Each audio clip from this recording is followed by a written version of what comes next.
की लड़की की फेक आईडी बनाएंगे और अपने ही दोस्त के साथ बातें करे जा रहे हैं, वो अगला बंदा सीरियस हो गया। सो this is also cyber crime. Exactly, this is also cyber. औरत बनने का शौक है, औरत बनने का शौक। तो ये जो एंजल प्रिया की आईडी बनाते थे लड़के, ये भी क्राइम में ही आता बिल्कुल है। बिल्कुल, तो मैं ये सबको बताना चाह रहा हूँ। 3 साल की सजा तक का प्रावधान है, 1 लाख तक का जुर्माना है। हाँ, राजकुमार हिरानी जी का किसी ने इंस्टाग्राम पे प्रोफाइल बना दिया और उससे लड़कियों को मैसेज करने लगा कि हम ऑडिशन कर रहे हैं। उनका फोन आया मेरे पास कि यार ये क्या है, ये कोई फर्जी प्रोफाइल है। तो हमने महाराष्ट्र साइबर को फिर इंगेज किया। जबरदस्त जो साइबर क्राइम हो रहा है, जो इतना रैम्पेंट है, इसको आप बोलते हैं डिजिटल अरेस्ट। मेरे ही किसी रिलेटिव का फोन, अरे मुझे एक फ़ोन आ रहा है किसी ऑफिसर से, मैंने कहा स्क्रीनशॉट भेजा तो तो मुंबई कमिश्नर है, ये तुम्हें क्यों फ़ोन करेगा। तो लोगों को चूंकि पता ही नहीं है ना, तो वो ट्रस्ट कर लेते हैं। जैसे एक वेबसाइट है thispersondoesnotexist.com, आप उसको खोलिए, हर सेकंड वो एक नया ह्यूमन फेस जनरेट करके देगा। और वो किए जा रहे हैं जनरेट, मतलब इतने फेसेस जनरेट हो चुके हैं जितने दुनिया में लोग जो एग्जिस्ट ही नहीं करते, जो दुनिया में है ही नहीं। 53 साल का आदमी मिला जिसने 16 ऐसी लड़कियां ट्रैप कर रही। तो ये इतना कॉमन है। जब मैंने स्टोरी रेडियो पे सुनाई तो मेरे पास ऐसे करीब 150-200 रिक्वेस्ट आई इंडिया भर से कि ऐसा हो चुका है उन लोगों के साथ। उनके संग भी ऐसा हुआ, उनके बच्चे गायब हो गए, उनके कोई ट्रेन से सुसाइड कर लिया, कोई बच्चा, मतलब अलग अलग सिचुएशंस में। मैं आपको सच बता रहा हूँ कि जितने ये सेलिब्रिटीज हैं सबके डीप फेक कंटेंट पड़े हुए हैं सारी वेबसाइट्स पे दुनिया भर के। अब वो बेचारे चाहे भी तो भी नहीं डिलीट करा सकते, क्योंकि कहाँ कहाँ ढूंढे। अगर हमारी कोई प्राइवेट इन्फॉर्मेशन या कोई प्राइवेट पिक्चर सोशल मीडिया पे है, उसे क्या पूरे प्रॉपरली तरीके से हटाया जा सकता है? Because I have heard somewhere कि once it's on web you can't delete it permanently, it's always there. So how true is that? देखो, दिस ट्रू, परमानेंटली डिलीट करना बहुत मुश्किल है हर जगह से। हाय दोस्तों, मेरा नाम निकिता है and welcome to ladies problem, जिसमें हम प्रॉब्लम्स के बारे में बात करते हैं जो कि लेडीज़ की लाइफ के अराउंड इर्द गिर्द घूमती ही रहती हैं। And when I talk about problems and issues, तो ये सिर्फ फिजिकल वर्ल्ड में नहीं होते हैं, ये वर्चुअल वर्ल्ड में भी होती है। Because we all have to agree कि इट टेक्स गट्स कि आपको फिजिकली कोई आके कुछ गलत बोल रहा है, इट टेक्स गट्स। लेकिन अगर आपको किसी को वर्चुअली कुछ बोलना है तो आप तो कुछ भी बोल सकते हैं। It is very easy to give a गाली और to say anything about someone's character. अगर आपके साथ ऐसा होता है, आप क्या चीज़ें कर सकते हो, क्या एक्शंस ले सकते हो, एंड मोस्ट इंपॉर्टेंटली जो साइबर बुलिंग होती है इससे कैसे बच सकते हो, इसके बारे में बात करने के लिए we have a very special guest in the house. We have Amit Dubey ji, जो कि साइबर सिक्योरिटी एक्सपर्ट है। So sir, welcome to ladies problem. Thank you Nikita, thanks. And sir, as mention, अभी मैंने बात की कि ऑनलाइन जो ये सोशल मीडिया की अगर हम बात करें ना, तो इसकी दिक्कत ही यही है कि इट इज़ वेरी इजी कि आपको कोई आके गाली भी दे के चले जाएगा। एंड यू नो, हमारी जो लड़कियों के डीएम्स होते हैं, इसकी रेंज होती है, मतलब it ranges from hi dear you look like teddy bear to गाली गाली गाली एंड इतना भाव क्यों खा रही है, फिर गाली गाली गाली। सो समझ नहीं आता, there is a very thin line कि क्या फ्लर्ट हो रहा है, क्या हेल्दी फ्लर्टिंग हो रही है, और क्या साइबर हरासमेंट है, और क्या साइबर बुलिंग है। तो पहले आप हमें ये बताओ कि क्या इसकी डेफिनेशन क्या है, what comes under cyber bullying? देखिए, साइबर बुलिंग, पहले तो इसका मैं एक डेटा देना चाहूँगा कि इंडिया के अंदर हर चौथा बच्चा या हर चौथी महिला साइबर बुलिंग का शिकार है, जो भी ऑनलाइन है। ये ऑफिशियल रिकॉर्ड्स हैं, तो ये बहुत ज़्यादा होता है। अब जो 3 प्लेटफॉर्म है जो मोस्टली हम लोग यूज़ करते हैं, Instagram, YouTube and Facebook. Instagram पर हम लोग नॉर्मली ऐसे बात करते हैं कि ऐसे लोग बहुत ज़्यादा हैं जो 50% लोग जो गाली गलौज करते हैं। यूट्यूब पे थोड़ा कम है। यूट्यूब देखने वालों में आप कमेंट्स देखेंगे तो थोड़ा गालियाँ कम मिलेंगी, और वो थोड़ी इज्जत भी है कि वो एस्टन बना देंगे और पूरी गाली नहीं लिखेंगे। तो वो एक, तो इसका मतलब है कि हर एक की ऑडियंस अलग है। फेसबुक की ऑडियंस अलग है, वो ज़्यादा थोड़ा मैच्योर फील कराता है। इंस्टाग्राम पर बुलिंग बहुत होता है और ट्रोलिंग बहुत होती है, और किसी भी हद तक आपको रोस्ट किया जाता है एक्चुअली। और ये उनका कल्चर है, ये मेरे ख्याल से उस ऑडियंस का कल्चर है जो वो टीनेज ऑडियंस जो जब से ज़्यादा इंस्टाग्राम फॉलो कर रही है। और ये बहुत ज़्यादा, जैसे मैंने कहा, मेरे पास हर तरह के केसेस आते हैं कि साहब लोग डिप्रेशन में आ जाते हैं बिकॉज उसको सीरियसली लेते हैं, they are not train to accept it या उसको इग्नोर करना। आप अपनी पहचान छुपा के किसी से कुछ भी करते हो, ये क्राइम है। जैसे आप इम्पर्सोनेट कर रहे हो कि मैं किसी और की पहचान से बात, आइडेंटिटी थेफ्ट और इम्पर्सोनेशन दोनों क्राइम है। इसके लिए सेक्शन है आईटी एक्ट में कि आप अपनी पहचान छुपा के किसी से एंगेजमेंट्स किसी भी तरह का है। तो साइबर क्राइम में आप देखोगे 2 सबसे ज़्यादा मोडस ऑपरेंडी है, आइडेंटिटी थेफ्ट एंड इम्पर्सोनेशन। आपको कोई फाइनेंशियल फ्रॉड भी होगा तो किसी और आइडेंटिटी से वो आपसे बात कर रहा है कि मैं एसबीआई से कॉल कर रहा हूँ, पंजाब नेशनल बैंक से, मैं फेसबुक से, मैं ट्राई से, मैं कहीं से भी, आरटीओ से, पुलिस से, डिजिटल अरेस्ट के केसेस हो रहे हैं, पुलिस से बात कर रहा हूँ। तो उसने अपनी पहचान छुपाई तो क्राइम तो वहीं हो गया। उसके बाद जो कुछ भी उसने किया वो अलग है, वो अलग है। वो तो फिर 420 ही है या थ्रेटन किया या जो भी फाइनेंशियल फ्रॉड हुआ, पर द मोमेंट उसने अपनी पहचान छुपाई वो क्राइम हो चुका है। या आपकी पहचान चुरा ली, से आपके नाम से एक फेसबुक बना दिया, तो वो भी क्राइम। तो ये जो एंजल प्रिया की आईडी बनाते थे लड़के, हाँ, ये भी क्राइम में ही आता है। बिल्कुल। तो मैं ये सबको बताना चाह रहा हूँ कि जो लोग भी ये सोच रहे हैं कि हम लोग दूसरे की आईडी बनाकर किसी को कम्युनिकेशन कर सकते हैं किसी के साथ, ये अपने आप में क्राइम। एंड ऑल्सो ये दोस्त लोग भी बहुत करते हैं, खासकर मैंने देखा लड़कों में बहुत होता है कि लड़की की फेक आईडी बनाएंगे और अपने ही दोस्त के साथ बातें करे जा रहे हैं, वो अगला बंदा सीरियस हो गया। सो this is also cyber crime. Exactly, this is also cyber. तो बच के रहिए। ये जितनी भी एंजल प्रिया है, 3 साल की सजा तक का प्रावधान है, 1 लाख तक का जुर्माना है। हाँ, अच्छा, इंपर्सोनेशन में आप फंस सकते हैं, लंबे लंबे जा सकते हैं। ये मजाक भारी पड़ सकता है। तो जैसे हम बात करें साइबर बुलिंग की और साइबर हरासमेंट की, तो इसमें क्या होता है ना कि बहुत से फेसलेस लोग होते हैं जो अपनी आइडेंटिटी से नहीं आ रहे हैं, और वो कभी कभार बहुत आपको गलत चीज़ें बोल के चले जाते हैं जो आपकी मेंटल हेल्थ पे बहुत ज़्यादा टोल ले लेता है। फॉर एग्जाम्पल, आपको गाली दे के चले जाएंगे या आपके कैरेक्टर के बारे में। लड़कियों के साथ ऐसा बहुत होता है कि आपने अगर कुछ भी पोस्ट डाल दिया और उससे अगर वो राजी नहीं है तो वो आपके कैरेक्टर पे आ जाएंगे। तो ये भी साइबर हरासमेंट में आता है ना? देखिए, कुछ प्लेटफॉर्म है, मैं बुराई नहीं कर रहा, पर उनके फीचर्स ऐसे हैं जो इस चीज़ को इनकरेज कर देते हैं। जैसे स्नैपचैट है। स्नैपचैट क्यों यूज़ करते हैं लोग? यंगस्टर्स में सबसे ज़्यादा पॉपुलर है। ऐसी कौन सी चैट है जो व्हाट्सएप पे नहीं हो सकती, स्नैपचैट पे हो सकती है? सोचिए जरा। उसका एक मेजर फीचर यही है ना कि हमने मैसेज किया तो वो डिलीट हो जाए। तो वो क्यों चाहता है कि वो डिलीट हो जाए? क्योंकि वो कुछ एग्रेसिव पोस्ट करना चाहता है या कुछ आई लव यू लिखना चाह रहा है, भेज भी दिया, वो डिलीट भी हो गया। अब रिस्पांस आ गया तो ठीक है, कोई सबूत भी नहीं रहा, सबूत नहीं, दोनों तरफ से बच गए। And also there is a feature, आप स्क्रीनशॉट लेंगे तो अगले इंसान को पता चल जाएगा। एग्जैक्टली, वो भी पता पड़ जाता है। तो कई बार क्या होता है कि अचानक से कुछ मैसेज आएगा तो आप स्क्रीनशॉट के लिए भी रेडी नहीं हो, तो वो सारे फीचर थोड़ा सा इस चीज़ के लिए फ्रीडम दे देते हैं सामने वाले को कि आप कुछ भी लिख दीजिए, गाली भी लिख दीजिए, आप किसी को हैरेस भी कर दीजिए। फिर उसमें और भी कई सारे ऐसे फीचर हैं जो, जैसे कि स्नैपस्ट्रीक करके एक फीचर है जो रेटिंग बताता है 2 लोग कितना स्नैपचैट पर समय व्यतीत करता है। अब होता क्या है कि वो दिख रही है बाहर कि आप एक क्लास के अंदर 40 लोग हैं या एक ग्रुप में 10 लोग हैं और आपस में 2 लोगों का रेटिंग दिख रहा है, ये लोग तो बहुत क्लोज हैं और मेरे से लड़की बात नहीं करती है, तो वो अननोइंगली एक कंपटीशन क्रिएट हो जाता है और वो हो सकता है कि अगेंस्ट कुछ एक्शन करे या आपको किसी एनोनिमस आईडी से कुछ करने की कोशिश करे। तो जितना एक्सपोजर होता है ना आपके रिलेशंस का, कि आप किसके क्लोज हो, किसके नहीं हो, किससे बात करते हो, ये चीज़ सारी दुनिया को नहीं पता होनी चाहिए। ये कुछ प्लेटफॉर्म है जो ऐसा करते हैं। कुछ प्लेटफॉर्म है जो आपको एनोनिमिटी देते हैं, जैसे डिस्कॉर्ड है, ये भी बहुत पॉपुलर है। डिस्कॉर्ड आपको एनोनिमस आईडी बना देता है, ना आपका मोबाइल नंबर लिंक होगा ना आपका ईमेल आईडी उससे लिंक होगा। जब आप क्रिएट करोगे तो आपको एक हैशटैग क्रिएट करके देगा, Kirk5372, and you can communicate with entire world using that hashtag. So neither you would know anything about other person, और आप अपनी आइडेंटिटी तो छुपा के बैठे ही। और जैसे रेडिट पे भी होता है, रेडिट पे होता है, बट Zenly ऐप है। People are using it for a very different purpose. नहीं कर, लेकिन ये जो भी यूज कर रहा है उसको ये रिस्क पता होना चाहिए फिर, क्योंकि सामने वाला भी कुछ करके चला जाएगा और फिर आप नहीं पता कर सकते कि ये, फिर उसके लिए कोई लीगल एक्शन लेना बड़ा मुश्किल हो जाता है। तो जितने भी इस तरह के प्लेटफॉर्म हैं, एनोनिमिटी तो फेसबुक और इंस्टाग्राम पे भी लोग क्रिएट कर लेते हैं using fake names and all, लेकिन यहाँ पर फिर भी उनको ट्रेस करना आसान होता है क्योंकि हमें प्लेटफॉर्म सपोर्ट करता है, वहाँ से हमें डिटेल्स मिल जाते हैं। कुछ प्लेटफॉर्म बनाए ऐसे गए हैं कि आपको कोई डिटेल नहीं मिलता क्योंकि कोई इन्फॉर्मेशन लिंक ही नहीं की उन्होंने, तो उस समय बड़ा चैलेंज हो जाता है। But when we talk about this, तो ये this comes under cyber harassment, so this is the answer. Everything, आप किसी भी तरीके से किसी को परेशान कर रहे हो। देखिए, आप देखिए हमारी ज़िंदगी चूँकि वर्चुअल वर्ल्ड या साइबर वर्ल्ड में अब 50-60% आ गई है, हम ऑनलाइन ही चीज़ें कर रहे हैं, तो जो सारी चीज़ें रियल वर्ल्ड में होती थी वो अब साइबर वर्ल्ड में होने लगी। ठगना, किसी को लूट लेना, डराना, धमकाना, ल्योर करना, तो जो हम नॉर्मली बोलते हैं काम, क्रोध, लोभ, मोह, अहंकार, ये जो 5 कमजोरियां इंसान की जिसकी वजह से सारे क्राइम दुनिया में होते हैं, वही सारी कमजोरियां साइबर वर्ल्ड में एक्सप्लॉइट होती हैं। हम इसको अलग नहीं कर सकते, तो मेरे लिए साइबर वर्ल्ड कोई अलग वर्ल्ड नहीं है।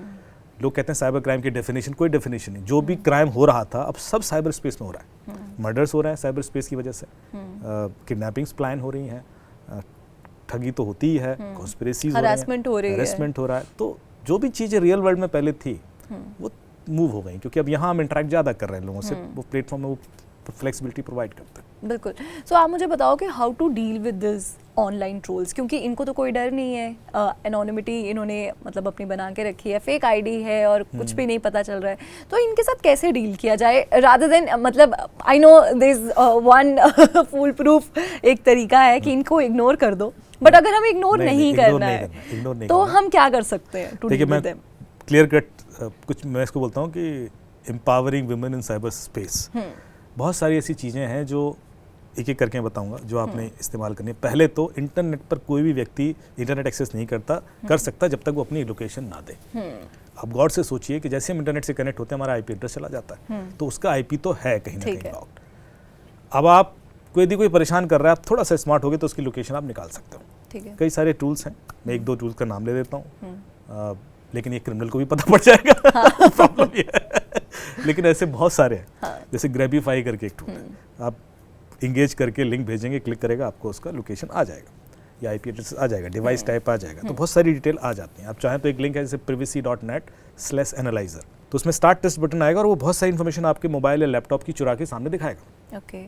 ये दिखाने के लिए है कि कोई भी लिंक क्या क्या इन्फॉर्मेशन आपकी ले सकता है, जिसमें आपकी लोकेशन होगी, आईपी एड्रेस होगा, डिवाइस टाइप होगा, आईफोन है, एंड्रॉयड है, मैक सिस्टम है, विंडोज़ है, ब्राउज़र कौन सा है, सिम टाइप आपका कौन सा है, वोडाफोन, एयरटेल, BSNL, व्हाटएवर, आपका बैटरी स्टेटस क्या है, कितना चार्ज, ये सारी इन्फॉर्मेशन तो यूँ निकल जाती है। ओके। अब ये इसलिए मैं बता रहा हूँ ताकि जब आपको किसी के अगेंस्ट यूज़ करना पड़े तो आपको पता हो, मतलब आपको डर के नहीं बैठ जाना है। पहले तो कंप्लेन करना है। बहुत सारी वुमेन सेंट्रिक हेल्पलाइन है, www.cybercrime.gov.in जो पोर्टल है गृह मंत्रालय का, उस पर वुमेन रिलेटेड क्राइम के लिए अलग से सेक्शन है। ओके। सिर्फ ऐसी क्राइम जो बच्चों से और महिलाओं से रिलेटेड है उसमें आप कंप्लेन कीजिए, उसमें आप अपनी पहचान छुपा भी सकते हैं, उसमें ऑप्शन है। इसके अलावा जो 1090 जैसे यूपी में है, 1091 है कई जगह, तो हर स्टेट की अपनी वुमेन कंप्लेन हेल्पलाइन है, उस पर कंप्लेन कीजिए। ये सारी हेल्पलाइन आपको एनोनिमिटी का प्रोविजन देती हैं कि आप बिना अपनी पहचान बताए भी कंप्लेन कर सकते हैं। जो 1090 है, अभी 2-2.5 साल पहले वहाँ पे या 3 साल पहले अंजू गुप्ता जी थी वहाँ पे एडीजी, तब मैं गया था वहाँ पे, तो वहाँ पे एक ट्रेनिंग देने गया था, मैंने रिव्यू किया, तो मुझे पता पड़ा कि उनके पास जितनी कंप्लेन आती है 99-98% कंप्लेन को रिजॉल्व कर देते हैं। ओके। और ये पता ही नहीं पब्लिक को। हाँ। कोई यूज़ ही नहीं करता हेल्पलाइन। मैंने कहा अच्छा, बोला हाँ। अच्छा, उसमें होता है कि आधी कंप्लेन तो ऐसी होती है जिसमें पुलिस की कॉल जाती है तो बंदा चुप हो जाता है। हाँ। भाई उसके लिए कोई बहुत ज़्यादा एफर्ट नहीं लगाना है। महिला ने कंप्लेन की, लड़का मुझे परेशान कर रहा है, हाँ। उसको कई बार पता भी होता है आपको वो किस हैंडल से, उसका ये हैंडल है, ये है, वो सिर्फ वेरीफाई करेंगे हाँ यही है बंदा, उसको कॉल चली जाएगी कि भाई कंप्लेन आई है, आपके खिलाफ एक्शन हो और आधे से ज़्यादा मैटर यहीं पे रिजॉल्व आधे से ध्यान से हो जाते हैं। फिर कुछ ऐसे होते हैं जिसमें थोड़ा सा इन्वेस्टिगेशन की जरूरत होती है कि भाई ये है कौन, छुपा हुआ है, तो वो निकलवा के डेटा उस बंदे को फिर फोन चला जाता है कि हमने पता कर लिया, आपको ज़्यादा स्मार्ट मत बनो। हेल्पलाइन यूज़ कीजिए, कंप्लेन कीजिए, तभी थ्रेट क्रिएट होगा। आप चुप हो जाते हैं, इग्नोर कर देते हैं, इग्नोर तो करने नहीं है। इग्नोर करेंगे तो उसकी कॉन्फिडेंस उसका बढ़ता है, उसको लगता है कि यार ये लोग तो कुछ करेंगे। और कभी कभार क्या होता है कि पूरी इनकी ट्रोल आर्मी होती है। बिल्कुल बिल्कुल। और एक इंसान की 5-6 आईडीज होंगी और आपको ऐसा लगेगा there 5-6 people targeting me at the same time, but it turns out कि वो एक ही इंसान है जिसने 5-6, और इट टर्न्स आउट कि बहुत ज्यादा वेला इंसान है, बहुत ज्यादा फ्री बैठा है, इसीलिए ही इज टारगेटिंग। ये कुछ लोग हैं जिनका काम ही है और उनको पकड़ा भी जाता है, ऐसा नहीं, बहुत लोगों के खिलाफ एक्शन लिया जाता है। खासतौर से जैसा मैंने आपसे कहा कि जो भी मेरी भी प्रायोरिटीज़ है, मेरे पास भी जो कंप्लेंट आती हैं, हमारी एक छोटी सी इन्वेस्टिगेशन टीम है, पर सबसे ज़्यादा प्रायोरिटी होती है जो केसेस महिलाओं के अगेंस्ट हैं, बच्चों के अगेंस्ट, उसके बाद फाइनेंशियल फ्रॉड पे आते हैं, उसके बाद कॉर्पोरेट फ्रॉड, पॉलिटिकल केसेस। पहला प्रायोरिटी यही है, और इसलिए भी है क्योंकि ये केसेस हम जल्दी वर्कआउट कर लेते हैं। फाइनेंशियल फ्रॉड में फिर भी टाइम लगता है। तो कोई एक ऐसा केस बताओ जो आपने सॉल्व किया हो जिसमें हरासमेंट हो रही थी? बहुत है, मैं बताऊं जितने ये आपके बॉलीवुड में सेलिब्रिटीज हैं, ऑलमोस्ट 15-20 लोग, महिलाओं की बात कर रहा हूँ, मेरे पास आ चुका है। एक तो बहुत बड़ी प्रोडक्शन हाउस की CEO हैं, ओके, उनका ही स्टाइल हैक हो गया था। हाँ। और पहले उसको बुली किया गया, फिर होता क्या कि जो पीछे पड़ जाता है ना आपके, फिर वो कई तरीके से परेशान कर सकता है, तो उसने हैक भी किया और फिर हमने उसको आइडेंटिफाई भी किया। ऐसा भी होता है कि जितने मैं नाम लेके बता रहा हूँ, राजकुमार हिरानी जी का किसी ने इंस्टाग्राम पे प्रोफाइल बना दिया, ओके, और उससे लड़कियों को मैसेज करने लगा कि हम ऑडिशन कर रहे हैं। हाँ। उनका फ़ोन आया मेरे पास कि यार ये क्या है, ये कोई फर्जी प्रोफाइल है। तो हमने महाराष्ट्र साइबर को फिर इंगेज किया, वहाँ यशस्वी यादव जी, उन्होंने तुरंत आइडेंटिफाई किया, उस बंदे को अरेस्ट किया गया। ओके। सिमिलर केसेस जो लेडी सेलिब्रिटीज़ हैं उनके संग भी हुआ है कि उनके नाम से मैसेज चला गया, तो ये बहुत कॉमन है, इतना कॉमन है कि ऑलमोस्ट मैं यहाँ पे मतलब खुल के बोल रहा हूँ कि ऑलमोस्ट हर बॉलीवुड का जो भी थोड़ा बहुत जिसके भी 2-5 लाख फॉलोअर होंगे उसके संग ऐसा हो चुका होगा, बिकॉज दिस इज बिजनेस। या तो उसका हैक होने का टारगेट किया गया होगा, क्योंकि अकाउंट बिक जाता है। जैसे आपका इंस्टाग्राम हैक हो गया, उसका हैंडल नाम बदलकर पोस्ट डिलीट करेंगे और सारे फॉलोअर बिक जाएंगे। ओके। तो उसको ढूंढना बड़ा मुश्किल हो जाता है, क्योंकि हैंडल बदल चुका है। तो एक ही तरीका होता है कि यदि आपने कोई पोस्ट ऐसी की थी जिसमें हैशटैग कुछ डाला था, तो मैं उस हैशटैग से ढूंढता हूँ। तो कीवर्ड जरूर डालिए पोस्ट के संग, ताकि उसको बाद में कोई ऐसा इंसिडेंट हो जाए तो हम उसको रिकवर कर सकें। ऑलराइट। एक कुछ ऐसे केसेस भी हैं जो टीनेज बच्चियों के संग ज़्यादा होते हैं, जिसको हम बोलते हैं साइबर ग्रूमिंग के केसेस। और एक केस था, इसमें मुझे एक कॉल आती थी, एंड ये थोड़ा सा शॉकिंग है, क्योंकि मेरे संग भी बहुत, मैं काफ़ी दिनों तक परेशान रहा। कॉल आती थी मुझे, और जो कॉलर था मुझे बताता कि अमित जी आपको सिर्फ ये बताना है कि रूही अब इस दुनिया में नहीं है, और वो फ़ोन कट जाता। फिर मैंने 1-2 बार इग्नोर किया, तो कॉल बैक किया, मैंने कहा सर आप कौन हैं? बोले नहीं आप बिज़ी हैं, आपको सिर्फ ये बताना था कि अब तो वो इस दुनिया में नहीं। तो मुझे थोड़ा सा घबराहट शुरू हो गई। मैंने कहा सर आप कौन हैं, why you are calling me, और क्या मैं हेल्प कर सकता हूँ? तो बोला कि रूही मेरी बेटी थी, 15 साल की थी, सुसाइड कर लिया उसने, और पुलिस कहती है कि उसने सुसाइड किया है, पर मुझे जानना है कि उसने सुसाइड क्यों किया, और एक 15 साल की लड़की ऐसा क्यों कर सकती है? तो मैंने जो कंसर्न ऑफिसर था उससे बात की, उसने कहा सर वो स्टेटमेंट लिख के गई है, तो कोई उसमें रीज़न ही नहीं है कि हम उस पर डाउट करें। तो मैंने उनको बोला, तो बोले कि स्टेटमेंट भी लिखी गई तो क्यों? क्योंकि उसमें कोई कारण नहीं लिखा उसने, इससे भी लिखा है कि मैं भाई किसके लिए कोई रिस्पॉन्सिबल नहीं है, ब्ला ब्ला ब्ला। तो मैंने कहा ठीक है सर, हम इन्वेस्टिगेट करते हैं। तो उसने लैपटॉप, मोबाइल फ़ोन सब भेजे। सबसे पहले तो लैपटॉप के अंदर हमने देखा कुछ भी एक्टिविटी मिल जाए, मोबाइल फ़ोन के अंदर तो कुछ नहीं मिला, कुछ नहीं था। And it took us lots of time कि पहले उसका पासवर्ड क्रैक करो, फिर रिकवर करो। फिर इवेंचुअली हमने सोशल मीडिया एनालिसिस करना शुरू किया, उसके क्लोज फ्रेंड कौन है, किससे ज़्यादा बातचीत करती थी, उन लोगों से बातचीत की। तो उन्होंने सबने कहा कि बड़ी एस्पिरेशनल लड़की थी, बहुत पॉजिटिव थी, ये तो सुसाइड कर ही नहीं सकती। तो हमें और कॉन्फिडेंस आ गया कि रीज़न कुछ और हो सकता है। फिर हमने जब व्हाट्सएप, जो मोबाइल का डिलीटेड डेटा रिकवर किया, तो हमें कुछ व्हाट्सएप चैट मिली जिसमें किसी लड़के के संग बात करती थी, और वो लड़का का जब हमने KYC करवाया उस नंबर का, तो वो फेक था KYC। तो समझ में आ गया कि यही कुछ गड़बड़ कर रहा था, और जो चैट थी बड़ी नॉर्मल सी थी। फिर हमने उसका फेसबुक निकाला उस नाम से जो उसके फेसबुक पे था, फिर देखा तो फेसबुक भी फेक था उसका। उसके सारी जो फ्रेंड्स वगैरह थे नॉर्मली दूसरी कंट्रीज़ के थे, इस तरह से था। तो समझ गए कि ये कुछ तो हुआ इनके बीच में, फेक मामला। So you keep on doing it, eventually एक चीज़ जो है क्लिक कर गई। जब हमने इसका IPD एनालिसिस हम उसको बोलते हैं, जब कराया, जिसमें आपने इंटरनेट पे क्या किया है ये देखते हैं हम लोग। तो उसका हमने जब 2 महीने का एनालिसिस किया, तो हमें एक दिन ये समझ में आ गया, एक लिंक मिला जिसमें इसने डोमिनोज की वेबसाइट एक्सेस की थी। तो इसका मतलब इसने पिज़्ज़ा ऑर्डर किया था। तो हमने डोमिनोज को वो टाइम लिंक सब भेजा कि भाई इस टाइम पर इस व्यक्ति ने पिज़्ज़ा ऑर्डर किया था क्या? तो उन्होंने कहा हाँ इस IP से हुआ है। तो डिलीवर कहाँ हुआ है? तो उन्होंने एड्रेस दिया, उस एड्रेस पर रेट डाली, तो एक 53 साल का आदमी मिला जिसने 16 ऐसी लड़कियां ट्रैप कर रखी थी। तो ये इतना कॉमन है। और क्या थ्रेट करते थे? बेसिकली ये पहले दोस्ती करते हैं एनोनिमस किसी दूसरे नाम से। जो लड़का था वो 16-17 साल का प्रोफाइल था उस लड़के का, उसके नाम से वो टारगेट करते हैं, खासतौर से टीनेज लड़कियों को। क्योंकि वो एक एज ऐसी है जहाँ पर आप जल्दी क्यूरियोसिटी आ जाती है, and you start exploring relations. तो वो एक पर्सनल रिलेशन बिल्ड कर लेते हैं, फिर उनके वीडियोस वगैरह शूट होते हैं, फिर इस तरह से ट्रस्ट बिल्ड होता है। ऑनलाइन ही चल रहा है सारा कि आप एक्सपेंस भी करा लेते हो कुछ उनसे। तो जो पैसा मिलता था लड़की को, उसने कुछ खर्चे भी कर दिए थे। फिर वो लड़का उस जो व्यक्ति था उस सिटी में आया, मिला, उस होटल में रुका, इस लड़की को भी बुलाया, and he would have done something, that's why वो लड़की वाज सो डिस्टर्ब्ड कि उसने किसी को बताया भी नहीं और एक्सट्रीम स्टेप ले लिया। जब मैंने स्टोरी, मैं रेडियो पे एक शो करता हूँ, और जब मैंने स्टोरी रेडियो पे सुनाई, तो मेरे पास ऐसे करीब 150-200 रिक्वेस्ट आई इंडिया भर से कि ऐसा हो चुका है उन लोगों के साथ, उनके संग भी ऐसा हुआ, उनके बच्चे गायब हो गए, उनके कोई ट्रेन से सुसाइड कर लिया, कोई बच्चा, मतलब अलग अलग सिचुएशंस में, एंड उनके पास रीज़न नहीं था। नॉर्मली जैसे मैं शो खत्म करता हूँ 1300-1400 ईमेल वैसी आती हैं, क्योंकि ये बहुत रैम्पेंट क्राइम्स हैं, साइबर क्राइम, हम हर चीज़ नहीं देख पाते। पर ये इस केस ने मुझे इसलिए हिलाया कि इंडिया में इस हद तक हो रहा है और लोगों को पता ही नहीं है। क्योंकि होता है कि कई बार कि हम मैसेज की इन्वेस्टिगेट ही नहीं करते, एंड यूजुअली कुछ और रीजन आ जाते हैं, हमें रीजन ही क्लियर नहीं होता कि ये साइबर स्पेस से इसका कोई लिंक होगा। यूके में ये बहुत ज़्यादा सेंसिटिव। यूके में लगातार जो साइबर ग्रूमिंग के केसेस हुए, बहुत लोग अरेस्ट हुए। हर महीने 350 से 400 लड़कियां गायब होती हैं यूके के अंदर, और 650 क्रिमिनल पकड़े जाते हैं। ये यूनिसेफ की रिपोर्ट है। और तो ये जो डेटा है यदि यूके में हो रहा है तो इंडिया में भी डेफिनेटली इससे ज़्यादा ही होगा। मैं सिर्फ ये बताना चाह रहा हूँ कि we should be confident enough कि हर केस में बंदा पकड़ा जा सकता है, छुपना नहीं है। मैं ये वर्कआउट करके इसलिए दिखाया कि जब इस केस में पकड़ सकते हैं तो हम हर केस में पकड़ सकते हैं डेफिनेटली, और कोई तो लूप होल छोड़ेंगे। हाँ, ऐसा कोई पूरी तरह नहीं छिप सकता इस बट अगर हम बात करें, एक और प्रॉब्लम बहुत ज़्यादा हो जाती है, because you know at this age when we talk about teenage, तो बहुत वल्नरेबल होता है इंसान, बहुत डर लगता है कि अगर, क्योंकि मोस्टली हमने देखा है कि थ्रेट होता है कि अगर तुमने ऐसा किया तो हम तुम्हारी जो प्राइवेट इन्फॉर्मेशन है ये लीक कर देंगे, है ना, कि मैं ये सोशल मीडिया पे अपलोड कर दूंगा तुम्हारी प्राइवेट पिक्चर्स एंड ऑल।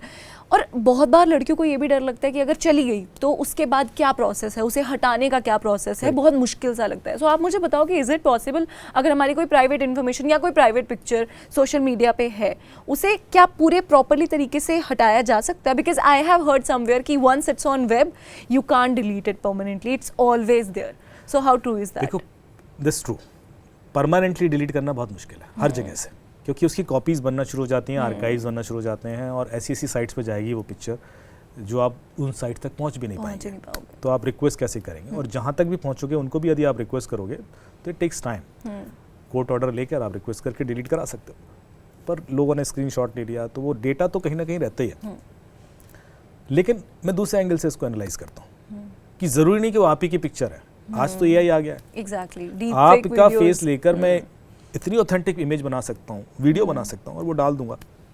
अब आप क्या करेंगे? वो तो आपकी थी भी नहीं, उसको भी डिलीट कराना है आपने, तो ये और बढ़ेगा। तो सबसे पहले तो एक सोसाइटी में एक साइकोलॉजिकल चेंज लाने की ज़रूरत है।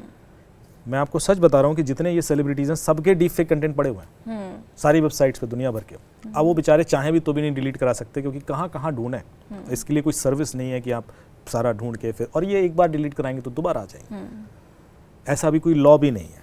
तो AI लॉज अभी government of India is working on it, आएंगे रेगुलेशन जिससे रोका जाएगा लोगों को। लेकिन लोग तो कहीं से भी डाल सकते हैं, जापान से डाल दिया, नीदरलैंड से डाल दिया, कहीं से भी डाल दिया, तो आप ट्रेस नहीं स्टॉप करना पूरी तरीके से बहुत मुश्किल है।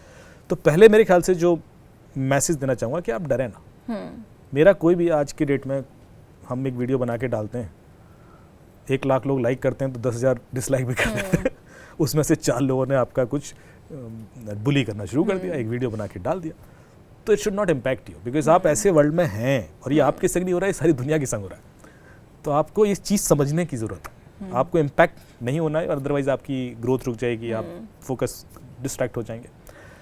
पूरी तरह डिलीट होना बहुत मुश्किल है, कुछ हद तक डिलीट किया जा सकता है। इस 70-80% जो नॉर्मल वेबसाइट है, फेसबुक से हो जाएगा, इंस्टाग्राम से हो जाएगा, यूट्यूब से हो जाएगा, जो नॉन प्लेटफॉर्म है वहाँ से हो जाएगा। बट नॉर्मली कंटेंट ऐसी जगह भी चला जाता है जहाँ से डिलीट होना मुश्किल होता है। बट फर्स्ट स्टेप क्या रहना चाहिए इसके लिए? Like suppose if a girl has seen कि उसका कोई कंटेंट, देखिए कोई भी जो पोस्ट आई होगी वो किसी एनोनिमस हैंडल से आई होगी। सबसे पहले तो उस एनोनिमस हैंडल को ही रिपोर्ट कर देंगे आप।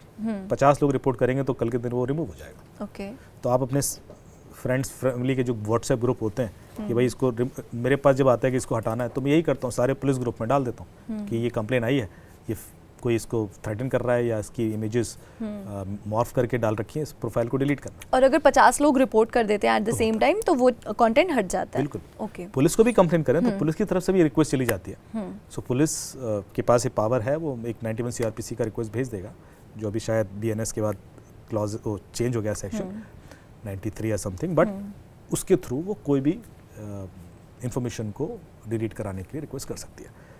तो आप एक वहाँ भी रिक्वेस्ट डाल दें, आप एक ऑनलाइन भी कंप्लेन करते हैं, आप 1090 पे जैसे मैंने बोला जो हेल्पलाइन है वहाँ भी बता दें, और अपने लेवल पे जो आप कर सकते हैं कि आप अपनी कम्युनिटी से रिपोर्ट कराना शुरू कर दें। बिल्कुल। ऑल्सो अभी के जैसे आपने एक केस बताया, और भी बहुत से ट्रेंडिंग स्कैम्स चल रहे हैं। जैसे एक तो बहुत ही आपने बताया कि हर एक का एक फेक आईडी होगा। बिल गेट्स अभी कुछ दिनों पहले पैसे मांग रहे हैं लोगों को कि मेरी आईडी हैक हो गई है, please transfer this amount to me. Shahrukh Khan की फेक आईडी बन गई है और वो ऐसे मांगते हैं। और कौन कौन से ऐसे ट्रेंडिंग स्कैम्स हैं जो कि लड़कियों को ज्यादा इम्पैक्ट कर रहे हैं सोशल मीडिया में? बहुत जबरदस्त जो साइबर क्राइम हो रहा है, जो इतना रैम्पेंट है, इसको आप बोलते हैं डिजिटल अरेस्ट। यस, ये आपने सुना होगा, ये बड़ा खतरनाक है और लोग लाखों करोड़ों गवा बैठते हैं। महिलाओं के संग बहुत ज़्यादा हो रहा है, क्योंकि वो जल्दी ट्रस्ट कर लेती है, डर जाती है। तो आपको अचानक से एक कॉल आएगा, IVR कॉल होगा, ये भी बड़ा, इसमें इतने लोग इन्वॉल्व होंगे कि आपको कहीं शक ही नहीं होगा कि ये गड़बड़ है। तो पहले तो रिकॉर्डेड वॉइस कि आपका एक कुरियर आइडेंटिफाई किया गया है, फेडेक्स से कॉल है या कोई भी कुरियर कंपनी। सेम कॉल मुझे आई थी। और आप 9 प्रेस कीजिए to connect to our customer care executive. Yes. अब आपको लगेगा ठीक है, पता नहीं किसी ने कोई कुरियर भेजा होगा, आप 9 प्रेस कर देंगे। आपने जैसे ही 9 प्रेस किया, आपने अपने पैरों पे कुल्हाड़ी मार ली। इसके बाद खेल शुरू हुआ। और जितने केसेस आए हमारे पास, तो बहुत सारे हो गए जिसमें लॉयर्स हैं, CEOs हैं। एक बड़ी कंपनी के बेंगलोर में सीनियर VP ने 3.7 करोड़ दे दिए इसी केस में। 20-20 लाख 25-25 लाख देने वाले तो बहुत हैं। नोएडा में बहुत सारे केसेस हैं, दिल्ली में, फरीदाबाद में। एक लॉयर है जो हाई कोर्ट की लॉयर है, या उसके संग हुआ डिजिटल अरेस्ट, और उसने कपड़े उतार दिया ऑनलाइन। इस हद तक उसका माइंड मैनिपुलेट कर दिया और उसकी रिकॉर्डिंग की, और उसके बाद फिर से उसको थ्रेटन करना शुरू कर दिया। तो आप देखिए होता कैसे। आपने 9 प्रेस किया, उसके बाद वो बोलेगा कि हाँ मैं कुरियर कंपनी से बोल रहा हूँ, आपका कोई कुरियर आपने भेजा था, आपके नाम से गया था, उसमें ड्रग्स मिली हैं, MDMA है, पासपोर्ट्स हैं, और आप करेंसी है, कुछ डॉलर्स वगैरह हैं, आपने भेजे थे, तो ये तो इलीगल है। और इसमें आपको 3 सेक्शन में FIR हो गई है, इन्वेस्टिगेशन चल रहा है, नार्कोटिक्स कंट्रोल ब्यूरो अलग इन्वेस्टिगेट कर रहा है, CBI अलग कर रही है। सब बड़े बड़े नाम वो ले देगा ताकि आप 2 मिनट में घबरा जाएं। और ये मैं आपको आपकी कॉपी भेज रहा हूँ, तो आपकी फ़ोटो और सब आधार के संग एक नोटिस आ जाएगा आपको प्रॉपर। कई बार ये नोटिस आपको सुप्रीम कोर्ट ऑफ इंडिया की वेबसाइट से डाउनलोड कराया जाएगा। तो फर्जी वेबसाइट बना रखी है, SCI इंडिया करके और .something, और वो कहेंगे देखिए वेबसाइट है, आप खोलोगे तो बिल्कुल क्लोन वेबसाइट दिखाई देगी। इसमें नाम ढूंढिए, अपना नाम ढूंढेंगे आप, तो आपका FIR और उसकी अरेस्ट वारंट की कॉपी मिल जाएगी। अब आप घबरा जाएंगे यार, ये तो बिल्कुल मैं खुद ही डाउनलोड कर रहा हूँ। आप देख रहे हो जिस तरीके से चल रहे हैं टेक्नोलॉजी का यूज करके, कि सीधे भी नहीं भेजा, आपसे ही करवाया। फिर आपसे कहेंगे कि आप आ जाइए थाने। सर मैं तो नोएडा में हूँ, फरीदाबाद में हूँ, दिल्ली में, गुड़गांव में, कैसे आ जाऊँ? मुंबई से, ऐसी दूसरी जगह से कॉल, मतलब बोलेंगे कि ये केस कहीं मतलब वो आपको आपकी सिटी वाले थाने में जाने को नहीं बोलेंगे। अब आप कहोगे यार मैं अपनी सिटी में चला जाता हूँ, वहाँ स्टेटमेंट जाता हूँ, नहीं वहाँ नहीं हो सकता, आपको यहीं आना पड़ेगा। तो आप थोड़ा सा असहमति दिखाओगे तो कहेंगे ठीक है, तो हम आपका वीडियो स्टेटमेंट ले लेते हैं, उसके लिए आपको कुछ पैसा देना पड़ेगा। तो ठीक है साहब, तो 50,000 कुछ लेकर या 25,000 लेकर, वो पहले तो आपने वहीं गंवा दिया। हो वीडियो स्टेटमेंट आएगा जिसमें स्काइप कॉल पे आप आओगे, उसके बाद आप स्काइप कॉल बंद नहीं कर पाओगे। आपसे कहेंगे आप ना स्काइप बंद करोगे, ना आप कैमरे के सामने से हटोगे, तो ना आपको तुरंत अरेस्ट कर लिया जाएगा। अब आप बिल्कुल ऐसे बैठे हो, वॉशरूम भी जा रहे हो तो परमिशन लेके जा रहे हो, कैमरे पे कोई दूसरा नहीं दिखना चाहिए। मतलब ऐसा हुआ कि लोग इतना कंट्रोल हो गए ऑफिस में कि कोई पीछे आ रहा है, दूर केस चल रहा है। मतलब उनको 1% भी नहीं लगा। एग्जैक्टली पूरा ऐसा इकोसिस्टम बना लिया है कि आपके साथ ऐसा हुआ है। अब आप बिल्कुल विश्वास कर चुके हो। अब वो पहले तो आपसे नॉर्मल चीजें पूछेगा, फिर ग्रिल करना शुरू करेगा, और इस हद तक ग्रिल कर देगा कि आप देखिए, अब ऐसा है कि आपके खिलाफ यहाँ 3 केसेस चल रहे हैं, तो पहले तो हम देखेंगे कि आप ड्रग लेते हैं या नहीं लेते हैं, तो आप अपना बॉडी दिखाइए, नहीं तो हम नार्कोटिक्स कंट्रोल वालों को भेजते हैं। आप कपड़े उतारना शुरू करोगे, अपनी बॉडी सब तरफ से देखेंगे, कोई निशान तो नहीं है, कुछ है, तो आप साइकोलॉजिकली इतना this is happening on your own handset, आपके अपने फोन, अपने लैपटॉप पे, आपके लैपटॉप पे। फिर चूंकि उसमें कैश भी था और पासपोर्ट्स भी थे, तो वो इमिग्रेशन डिपार्टमेंट भी आपके इन्वॉल्व हो जाएगा। जितने बड़े बड़े नाम वो लेगा, MBA सब ले देगा कि भैया वहां से इन्वेस्टिगेशन होगा। तो लोग बदलते जाएंगे। अभी एक इंस्पेक्टर था, ड्रेस में बैठा है, वीडियो कॉल पे आप देखोगे तो हथकड़ियां, गन, पीछे फोटो, सारा सेट बना हुआ। और जिस तरीके से वो बातचीत करते हैं फुल कॉन्फिडेंस में, with all sections, legal notices and all, आपको 1% डाउट नहीं होगा कि ये झूठ हो सकता है। And same thing happened with me, और मैंने वो 9 क्लिक कर लिया और एकदम से कस्टमर केयर पे उन्होंने बोला कि कस्टमर केयर से कनेक्ट करेंगे, and the other person was sitting, और 1 सेकंड भी नहीं लगा वो कॉल कनेक्ट होने में, and the person told same thing to me कि आपका पार्सल जा रहा था दिल्ली टू मलेशिया और उसमें ये सब कुछ मिला है, तो आप बताओ। और मुझे तो पता ही था कि दिस इज ऑल फेक, क्योंकि ऐसा 1-2 बार मेरे साथ हो चुका है। और मैंने कैसे तो करके, मुझे लग रहा है कि वो थोड़ा सा नौसिखिया टाइप इंसान था जो that who was sitting on the other side, तो वो मान गया। मैंने बोला क्या मिलता है आपको फ्रॉड करके, तो ही सेड देखो मैंने आपसे पैसे तो नहीं मांगे ना मैंने अभी आपको कुछ गलत तो नहीं बोला ना। मैंने बोला तो आपका नेक्स्ट स्टेप तो यही होता ना। मैंने बोला अभी आपको सीखने की जरूरत है। बट यस ट्रू, मतलब ये इस स्कैम में बहुत लोग फंस रहे हैं एक दिन में, और उसमें से एक भी फंस गया तो खत्म, उनका पूरा महीने का काम। तो आपसे कहेंगे आपने सारे अकाउंट डिटेल दीजिए, आप दोगे, सारा पैसा इस अकाउंट में ट्रांसफर कीजिए ताकि हम इंक्वायरी कर सकें। आप खुद ही ट्रांसफर कर देते हो। लोग बैंक में जा जाके आरटीजीएस करके आते हैं, मतलब ऐसा भी नहीं कि ऑनलाइन रिक्वेस्ट दे के ऐसा से करके, और 6-7 दिन तक ये खेल चलता है और वो किसी को नहीं बताते।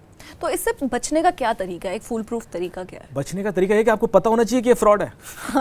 भाई जैसे आपने कहा कि मुझे समझ में आ गया था, बाकियों को क्यों नहीं समझ में आ रहा है? क्यों नहीं आ रहा? इसका रीजन है क्योंकि हम लोग जानते नहीं कि पुलिस काम कैसे करती है, हम लोग जानते नहीं सिस्टम कैसे काम करता है। तो हमें पुलिस के नाम से कोई भी डरा सकता है, कोर्ट के नाम से कोई भी डरा सकता है, पर ऐसे पुलिस फालतू थोड़ा बैठी जो आपका वीडियो स्टेटमेंट स्काइप पे लेगी या इस तरह से कॉल कर करके लोगों को। यदि इतना बड़ा मैटर होगा तो उसके स्टेप्स होंगे, सीधे सुप्रीम कोर्ट इन्वॉल्व नहीं हो जाएगा किसी केस में। एग्जैक्टली। मुझे जब उन्होंने बोला कि आपके खिलाफ, मैंने बोला तो, और वो अपने आप को बता रहे थे कि मैं कस्टम ऑफिसर हूँ, मैं दिल्ली के ऑफिस से बात कर रहा हूँ। मैंने बोला नाम क्या है, तो उसके नाम में थोड़ी हिचकिचाहट आई। मैंने बोला अपना नाम बताते हुए थोड़ी इंसान को इतना टाइम लगता है। So these were the things. आपको कॉल आएगा, मुंबई कमिश्नर की फोटो लगी होगी उसमें, तो अब मुंबई कमिश्नर चूंकि पॉपुलर आइडेंटिटी होती है तो हम लोग वैसे ही पहचान लेते हैं फोटो देख के। तो मेरे ही किसी रिलेटिव का फोन, अरे मुझे एक फोन आ रहा है किसी ऑफिसर से, मैंने कहा स्क्रीनशॉट भेजा, तो मुंबई कमिश्नर है, ये तुम्हें क्यों फोन करेगा? तो लोगों को चूंकि पता ही नहीं है ना, तो वो ट्रस्ट कर लेते हैं। हमारे यहाँ सिस्टम ऐसा ही है, लोग थाने जाने से, कोर्ट जाने से बचना चाहते हैं, इतना डरते हैं। उस डर का रिजल्ट है ये कि आप करोड़ों लाखों गवा देते हैं, एंड देन फिर उसके बाद आपको पुलिस के पास ही जाना पड़ेगा।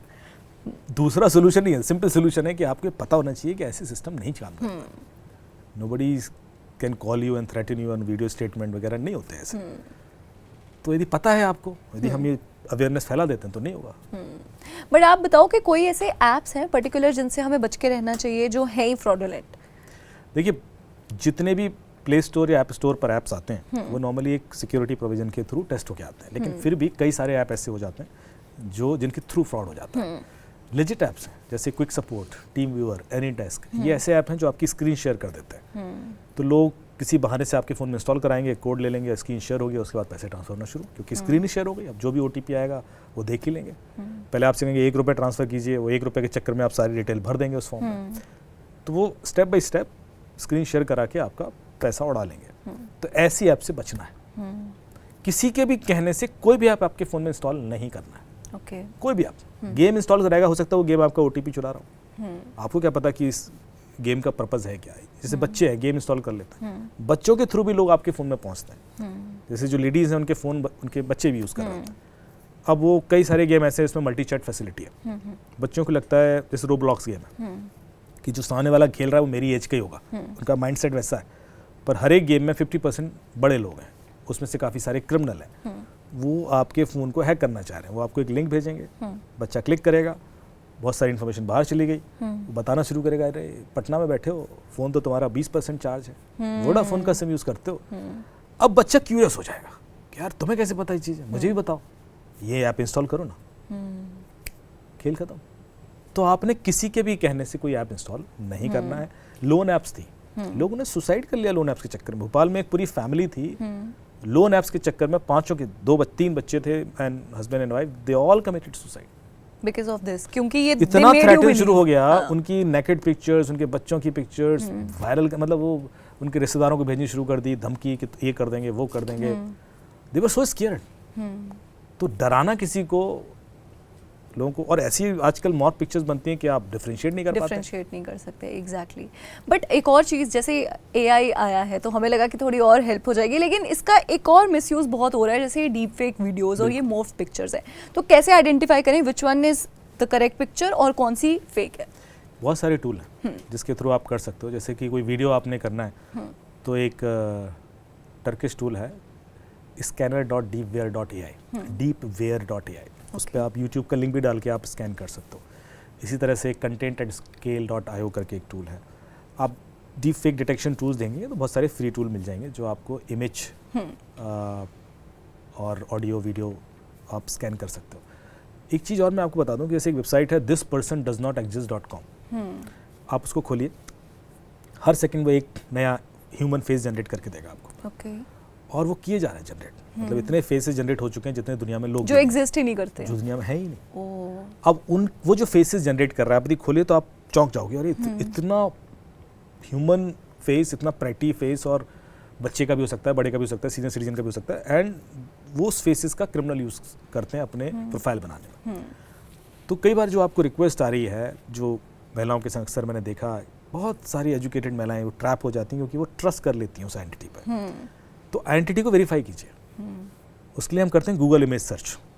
कोई भी प्रोफाइल पिक्चर उठाइए और उसको गूगल इमेज सर्च पे डाल दीजिए।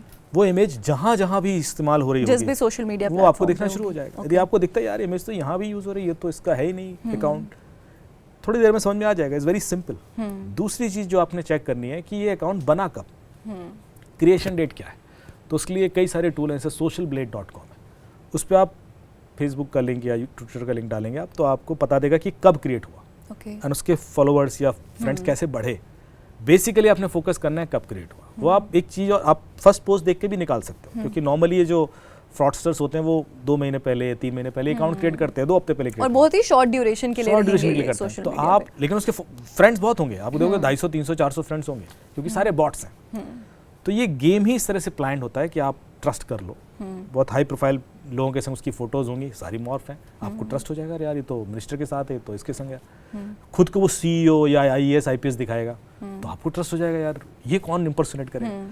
तो हमेशा लार्जर देन लाइफ दिखाएगा, ताकि आप रिजेक्ट ही ना कर सको उससे बातचीत करना। ध्यान रखना, यदि कुछ बहुत ज्यादा अच्छा दिखने लगे तो थोड़ा सा सावधान होने की ज़रूरत है। सो एक और चीज़ है, जैसे लिंक्स आजकल तो बहुत कॉमन हो गया है। लिंक पे क्लिक करो, आपको पेमेंट भी करनी है तो भी आपको लिंक पे क्लिक करना है। और ऑनलाइन शॉपिंग के साथ ये भी होता है कि कभी कभार हमने पेमेंट मोड दूसरा चूज़ किया, तो कभी कभार ऑथेंटिक भी होता है। बहुत बार जो डिलीवरी पार्टनर्स आते हैं वो कहते हैं कि हम आपको लिंक दे रहे हैं और वो करें। तो ये लिंक कैसे हम डिसाइड करें कि किससे बच के रहना है और कौन सा सेफ है? बहुत ज़्यादा कॉमन है। और in fact not only link, QR code बहुत मिसयूज़ हो रहा है आजकल। QR कोड, हम वाईफाई कनेक्शन है तो QR कोड, पेमेंट करना है तो QR कोड, रेस्टोरेंट में मेनू कार्ड देखना है तो QR code, boarding pass, access control, बहुत सारी जगह QR कोड यूज रहा। हमें पता नहीं होता कि QR कोड का पर्पस यही था क्या, किया और गलती से कुछ इंस्टॉल ना हो जाए, गलती से कोई पेमेंट ना चला जाए। तो करें, चेक कैसे करें सेम लिंक। तो इसके लिए एक ऐप सजेस्ट कर रहा हूँ मैं, मोबी आर्मर करके एक ऐप है। मोबी आर्मर में ये सारे फीचर हैं जिससे आपको किसी भी तरह के साइबर क्राइम से वो प्रोएक्टिवली बचा सकता है। पहला, कोई भी QR कोड यदि आप उससे स्कैन करेंगे तो उसको सैंडबॉक्सिंग एनवायरनमेंट में ले जाएगा, उसको रन करेगा और आपको अलर्ट कर देगा ग्रीन रेड करके कि ये सेफ नहीं है, ये करने वाला है, आपका ये डेटा चुराने वाला है, स्कैमर है, या आपका ऑटोफिल का डिटेल जाएगा, पासवर्ड जा रहा है, बैंक अकाउंट डिटेल जा रहा है, जो भी है वो आपको दे देगा एंड रेड करके। तो आपने सिंपल ब्लॉक कर देना, उसको नहीं यूज़ करना। लिंक, उसमें लिंक स्कैनिंग का ऑप्शन है। कोई भी लिंक जिस पर आपको डाउट है यार ये लिंक क्लिक करूँ या ना करूँ, भले ही ऑथेंटिक ईमेल से आया हो, एक बार वेरीफाई करने में क्या जाता है, तो आप उससे खोल लीजिए, वो इसको स्कैन करेगा। 16 डिफरेंट ब्राउजर में रन करता है, हर जगह उसका बिहेवियर देखता है कि ये कर क्या रहा है, कुछ ब्राउजर से तो नहीं चुरा रहा है। बहुत सारी डिटेल आपके ब्राउजर से चोरी हो जाता है, जैसे आपके पासवर्ड ब्राउजर में होते हैं, आपके ऑटोफिल डिटेल्स ब्राउजर में होते हैं, जिसमें आपके नेम, ईमेल आईडी, आधार कार्ड, बैंक अकाउंट डिटेल सब कुछ होता है। तो ये चेक करना बहुत ज़रूरी है। कोई भी साइबर क्राइम जो आज आपके संग हो रहा है, उससे पहले एक साइबर क्राइम ऑलरेडी हो चुका होता है, क्योंकि जब तक उसको आपकी कोई इन्फॉर्मेशन नहीं है वो ये वाला स्टेप ले नहीं सकता। वो जो पहला स्टेप था वो आपकी इन्फॉर्मेशन चुराने का होता है, उसके बारे में आपको पता नहीं होता। यदि मैं वहीं ब्लॉक कर दूं तो वो दूसरा स्टेप ले ही नहीं पाएगा। वो चुराने वाला स्टेप होता है लिंक भेज के, लेयर करके कि आपको फेसबुक पे आ गया, is this you in this video, आपने कहा मैं कौन सी वीडियो, क्लिक कर देता हूं, गया date, is this your daughter in this video. और इतने ऑथेंटिक कि फेसबुक का ही कोई उन्होंने फेसबुक वांट्स टू पहले वो आपका दोस्त बनेगा, फिर लिंक भेज देगा। तो आपने इस तरह की लिंक्स रैंडमली नहीं क्लिक करनी। तो मोबी आर्मर में आप QR code, link scanner, wifi की सिक्योरिटी भी देख सकते हैं अपने घर के आसपास। जिस भी वाईफाई पे कनेक्ट करते हो वो बता देगा ये वाईफाई सेफ है नहीं सेफ है। इससे तो आप, और यदि किसी ने वाईफाई हैक कर रखा है तो वो भी बता देगा कि man in the middle attack हो रहा है इसमें। तीसरा, उसमें ऐप स्कैन कर सकते हो आप, क्योंकि आपका फ़ोन कई बार आप अकेले यूज़ नहीं कर रहे हो, आपकी फैमिली में भी और लोग हैं, बच्चे हैं, तो वो इंस्टॉल कर सकते हैं कुछ भी रैंडमली। तो ये ऐप आपको ब्लॉक कर देगा, वो ऐसी ऐप जो मैलिशियस हैं, वार्निंग करेगा कि ये ऐप क्या कर सकती थी आपके साथ, जैसे गेम्स हैं, लोन ऐप्स हैं जो ऑथेंटिक नहीं है, इट विल स्टार्ट ब्लॉकिंग। तो ये एक है मोबी आर्मर, आप यूज़ कर सकते हैं फॉर द टाइम बिंग, काफ़ी हद तक बचा सकता है आपको। बिल्कुल, बहुत स्मार्ट हो गए हैं स्कैमर्स और हमें उनसे ज़्यादा एक्स्ट्रा स्मार्ट होना पड़ेगा। सो अब आप मुझे बताइए कि क्या ऐसे 3 साइबर सेफ्टी टिप्स है जो लड़कियों को तो मतलब करने ही करने हैं अपने आप को खुद से, ये जो साइबर बुलिंग हो रही है, ऑनलाइन हरासमेंट हो रही है, इस सबसे बचाने के लिए? पहला तो मुझे पता है कि सबसे पहले आपने घबराना नहीं है। बिल्कुल नहीं घबराना, और कंप्लेन करनी है। जितना ज़्यादा आप कंप्लेन करेंगे देखना इनके हौसले टूट जाएंगे, जो ज़्यादा स्मार्ट बन रहे हैं ना। दूसरा क्या है कि जीरो ट्रस्ट मॉडल फॉलो करना है। जीरो ट्रस्ट मॉडल हम फॉलो क्या बोलते हैं, इसको एक पूरी कंपनी है जीरो ट्रस्ट पे कि ऑनलाइन वर्ल्ड में किसी पर भी बिना वेरिफिकेशन ट्रस्ट ना करें। क्योंकि आजकल क्या होता है, आप ही के नाम से मुझे कॉल आ जाएगा, आप ही की आवाज़ में आ जाएगा, आप ही के नंबर से आ जाएगा, तो कॉल स्पूफिंग हो जाती है, ईमेल स्पूफिंग हो जाती है, आपकी ईमेल से ईमेल आ जाएगा, एसएमएस स्पूफिंग हो जाता है, वॉइस भी क्लोन हो जाती है, और आपसे अचानक से कुछ पैसे मांगे जाएंगे या मैं परेशानी में हूँ, हेल्प चाहिए, तो आपने तुरंत एक कॉल बैक करना है। मैं आपके नंबर से कॉल तो कर सकता हूँ, मैं आपके नंबर पे कॉल रिसीव नहीं कर सकता, रिसीव नहीं कर सकता। मैं आपके ईमेल से ईमेल कर तो सकता हूँ, मैं आपके ईमेल पर ईमेल रिसीव नहीं कर सकता। वो जो बैंक स्टेटमेंट आया था, वो ईमेल भेज तो सकता है बैंक स्टेटमेंट, पर मैं बैंक की ईमेल रिसीव नहीं कर सकता। आप समझ रहे हो? तो यदि वेरिफिकेशन कर लोगे, ये सिर्फ वन वे हो रहा है, ये सिर्फ वन वे है। तो जैसे ही आप कॉल बैक करोगे और आप देखोगे सामने वाला का फोन स्विच ऑफ है या कुछ है, जब उसने कॉल कर सकता है तो स्विच ऑफ क्यों आ रहा है? उसी नंबर से कॉल आया ना। इसका मतलब है ये सिचुएशन का फायदा उठाया जा रहा है, या तो वो फ्लाइट में है या वो बेसमेंट में है, और क्रिमिनल उसका फायदा उठा रहा है कि इस समय मैं कॉल करूंगा, कॉल वेरीफाई होगा नहीं और पैसे मांग लेता हूँ। ईमेल पे कोई अकाउंट डिटेल चेंज करके, अरे वो पुराना अकाउंट मेरा अभी कहीं ब्लॉक हो गया, आप इसमें पैसे डाल दीजिए, उसी के ईमेल से ईमेल आ रहा है, पर अकाउंट डिटेल बदल गया। आपने तुरंत पैसे नहीं डालने, लोग लाखों डाल देते हैं, 20 लाख 25 लाख, क्यों? अरे वो वेंडर है, वो तो 25 साल से रिलेशन था। अरे भाई 25 साल से साइबर क्राइम नहीं हो रहा था, आज हो रहा है, तो आपको प्रोसेस बदलने पड़ेंगे।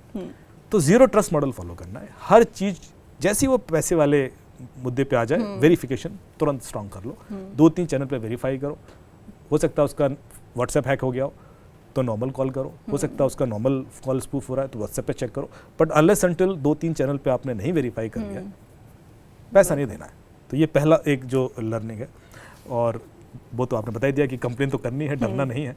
तीसरी जो एक चीज़ जो मैं बताना चाह रहा हूँ कि कई सारी सेटिंग्स होती हैं जो हम लोग नहीं करते। जैसे आपको व्हाट्सएप का यदि 2 फैक्टर ऑथेंटिकेशन कर ले तो आपका व्हाट्सएप हैक होगा नहीं, वरना आपके OTP तो बाहर जाने के कई सारे तरीके हैं, call merging, call forwarding, voice mailing, zoom call, कई तरीकों से आपका OTP चला जाता है बिना आपका फ़ोन टच किए। पर यदि आप सिंपल एक सेटिंग कर लें व्हाट्सएप में, 2 फैक्टर ऑथेंटिकेशन सेटिंग्स में जाएं, वहाँ अकाउंट्स के अंदर 2 स्टेप वेरिफिकेशन का ऑप्शन आएगा, उसमें 6 डिजिट का एक कोड मांगेगा आपसे। वो 6 डिजिट का कोड आपका डेट ऑफ बर्थ नहीं होना चाहिए, वरना तो दुनिया को पता पड़ जाएगा कि आपने क्या। नॉर्मली लोग क्या करते हैं, जैसे मैंने कहा 2 फैक्टर करो, वो 6 डिजिट का कोड अपने डेट ऑफ बर्थ डाल देते हैं। इजीएस्ट वे, इजीएस्ट ये नहीं करना है। कोई दूसरा करिए, और वो याद रखिए, यदि वो आप कर लिया तो आपका व्हाट्सएप कोई हैक कर ही नहीं पाएगा, क्योंकि उसको OTP भी मिल जाएगा ना, तब भी वो एंटर नहीं कर सकता, क्योंकि जब तक वो कोड नहीं डालोगे कोई एंटर नहीं करेगा। फेसबुक क्लोनिंग ना हो, एक सेटिंग बता रहा हूँ, उसके बाद फेसबुक आपको आपका क्लोन करेगा नहीं। नॉर्मली फेसबुक क्लोन करता क्यों है? क्योंकि वो आपके दोस्तों तक पहुंचना चाहता है। तो आपके दोस्त पब्लिकली दिख रहे हैं, फ्रेंड लिस्ट दिख रही है, सेटिंग्स में जाएं, प्रिवेसी में फ्रेंड लिस्ट की विजिबिलिटी ओनली मी कर दें। मुझे अपने दोस्तों को भी नहीं दिखाने, क्योंकि हो सकता है आपके दोस्तों में ही कोई क्रिमिनल हो, आपने हर किसी को वेरीफाई नहीं किया। सो यदि वो अपने सेटिंग्स में जाके ओनली मी कर देंगे, वैसे उसमें 5 ऑप्शंस होते हैं, public, except these friends, only me, friends को दिखाई दे, ऐसे करके, उसके बाद उसका मोटिवेशन खत्म, वो आपका क्लोन करके करेगा, किसको रिक्वेस्ट भेजेगा। दूसरा जो तरीका जिससे वो आपके दोस्तों तक पहुंच सकता है, वो है आपकी पोस्ट पब्लिक होगी। पोस्ट यदि पब्लिक है, हर कोई देख सकता है, तो उसको लाइक, कमेंट, शेयर जिसने किया होगा वो आपके दोस्त होंगे, तो वो एक तरीका है। तो अपनी पोस्ट को फ्रेंड्स तक रखें, हर पोस्ट को पब्लिक ना करें। बट अगर पब्लिक फिगर है कोई, तो पब्लिक फिगर है तो अपने घर की पिक्चर नहीं डालता कभी उसमें। देखिए, फेसबुक यूज करने का अलग अलग पर्पस है, तभी तो उसमें ऑप्शन है कौन सी पोस्ट आप पब्लिक रखना चाहते हो, कौन सी नहीं रखना चाहते। मेरे घर के अंदर एक पार्टी हो रही है और उसकी फोटो मैं पब्लिकली पोस्ट कर देता हूँ, दुनिया को पता पड़ेगा कि मेरे घर की वॉल पर ये वाली पिक्चर लगी हुई है, टीवी मेरा कौन सा है, क्या कहते हैं, मेरे घर में अलेक्सा भी है, ये म्यूजिक सिस्टम है, एंटीक पीसेस क्या हैं, ये जो सारी इन्फॉर्मेशन है ये आपके अगेंस्ट यूज हो सकती है। कोई आपको अचानक कॉल करेगा और सिचुएशन देगा और आप ट्रस्ट कर लोगे कि यार इसको तो कैसे पता, घर ही आया होगा ना तभी तो इसको पता है, पर वो आपके घर नहीं आया है, आपने दुनिया को बताया है कि मेरे घर में क्या क्या है। तो इस तरह की चीज़ें जो बहुत स्पेसिफिक, घर का, गाड़ी का नंबर है, आपने गाड़ी के आगे खड़े होकर कर रहे हो, फोटो क्लिक करा, अब कॉल आती है RTO से, चालान कटा, यही गाड़ी नंबर है तेरा, यही नाम है, 2 मिनट में भरोसा कर लोगे आप। आपको खुद अपना नंबर याद नहीं रहता, तो ये जो कॉल कर रहा है उसको तो एग्जैक्ट पता है। तो ये छोटी छोटी चीज़ें जो आप एक्सपोज कर रहे हो, कोविड के टाइम पे भी लोगों ने फेसबुक पे हेल्प मांगी, 50 लोगों के कॉल आ गए, हाँ हम हेल्प कर रहे हैं, और लूट लिया उसको, क्योंकि उसने पब्लिकली ऐसी चीज़ बोल दी तो क्रिमिनल ने उसका फ़ायदा उठा लिया। यहाँ पर जीरो ट्रस्ट बहुत ज़रूरी है। तो जैसे फेसबुक की 2 सेटिंग कर लेंगे, पोस्ट की विजिबिलिटी फ्रेंड्स तक रखें। हाँ, यदि कोई ऐसी पोस्ट है जो आप पब्लिक करना चाहते हैं, आपका कोई इवेंट है, आप कहीं बाहर कुछ कर रहे हैं, वो कर लो पब्लिक, तो उसकी पोस्ट एक्सक्लूसिवली आप पब्लिक के लिए पोस्ट कर सकते हैं। पर यदि आपके घर की कोई चीज़ है, आपके रिलेटिव्स, आपके दोस्त, आपके बच्चे, वो आप सिर्फ दोस्तों तक। फॉर इंस्टाग्राम के लिए क्या करें? इंस्टाग्राम में भी देखिए पर्पस अलग है। इंस्टाग्राम और फेसबुक का पर्पस दोनों अलग है। फेसबुक, इसीलिए मैं फेसबुक सेटिंग्स बोल रहा था कि Facebook is specially for close loop network, Instagram is mainly for public. उसमें तो आप अपने फॉलोअर्स भी नहीं हाइड इंस्टाग्राम में बहुत सारी सेटिंग्स हैं जिसमें आप ब्लॉक कर सकते हैं अब्यूजिव कंटेंट। आप एक डिक्शनरी सेलेक्ट कर लें कि मुझे कोई इस तरह के वर्ड पोस्ट ना करें, वो नहीं कर पाएगा। ये मैंने भी कर रखा है एंड आई थिंक कि बहुत सी लड़कियों ने ऑलरेडी करके रखा है, because there are few words गाली, तो मैं तो सबसे पहले इसका पूरी लिस्ट बनाई है और जाके वो कर दिया। हाँ, वो आप प्रोएक्टिवली ब्लॉक कर दिया ना, वो कर ही नहीं पाएगा। तो उसमें एक तो वो सेलेक्ट कर लें। दूसरा, यदि कोई टीनेज बच्चे हैं या कोई लड़की है, तो उसके लिए पेरेंट्स को मैं सलाह दे रहा हूँ कि आप चाहें तो फैमिली सेंटर फीचर यूज़ कर सकते हैं। इंस्टाग्राम ने भी एक रिलीज़ किया है फीचर, जिससे आप उस पर नज़र रख सकते हैं कि वो किस तरह के लोग उससे बात कर रहे हैं, कितना देर इंस्टाग्राम वो यूज़ कर रहा है बच्चा, और कई सारी एक्टिविटीज़ आप मॉनिटर कर सकते हैं। तो वो रखें उससे थोड़ा सा, क्योंकि बच्चे की बार बताते नहीं हैं और वो अकेले उस चीज़ से इस प्रॉब्लम उलझ से रहे पूरा हैं, फेस कर रहे हैं, बिकॉज़ दे आर वल्नरेबल। बिल्कुल। क्या ही तो करें? पहले तो सिक्योरिटी सेटिंग्स अच्छी करें। हर एक प्रोफाइल, हर एक सोशल मीडिया आईडी को 2 फैक्टर ऑथेंटिकेशन कर लें। मैं इसलिए चिल्ला के बोल रहा हूँ कि जितने ये बड़े बड़े सेलिब्रिटीज़ हैं जिनके सोशल मीडिया हैक हुए, जिनके 2 मिलियन 4 मिलियन फॉलोअर्स भी थे, वो इसलिए हैक हुए क्योंकि 2 फैक्टर नहीं था। मेरे पास जितने केसेस आते हैं मैं सबसे पहले पूछता 2 फैक्टर नहीं था, नहीं सर। तो फिर आप देख रहे हो कि उनका पूरा बिजनेस उस पर चल रहा है और बेसिक सिक्योरिटी सेटिंग भी नहीं है। तो 2 फैक्टर तो कर लें। और दूसरी चीज़ कि 2 फैक्टर के बाद भी यदि आपका बिजनेस इतना सेंसिटिव है, वो पासवर्ड अपने ब्राउजर में सेव ना रखें। वो जो सेव एज वाला ऑप्शन आता है वो अवॉइड करें, क्योंकि ब्राउजर भी वल्नरेबल होता है। ओके। और उसकी वल्नरेबिलिटी की वजह से आपके पासवर्ड बाहर जा सकते हैं। लीक हो सकते हैं।